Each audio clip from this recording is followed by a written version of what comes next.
Samantala, pag-uulat mula naman sa himpilan ng DWALFM, Radyo Totoo, CMN Batangas. CMN Live Nation. Renz Belda, magandang araw sa iyo. Magandang umaga Ariel, magandang umaga Pilipinas. Isinagawang paglagda sa Memorandum of Agreement para sa pagbuo ng Kalumpang River Watershed Management Council sa panguna ng Department of Environment and Natural Resources at Conservation International Philippines.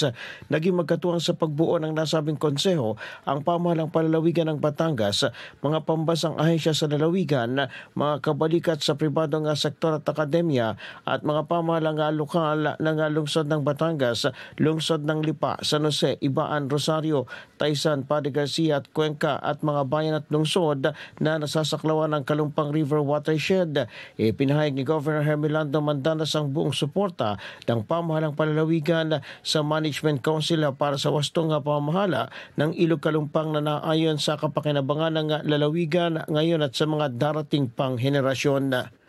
Mula sa DWALFM 95.9, ito si Renz Belda ng CMN Batangas nag-uulat live para sa CMN Pilipinas. CMN Live Nationwide. Maraming salamat, Renz Belda, mula po naman sa himpilan ng Radyo Totoo, CMN Batangas. Samantala, ang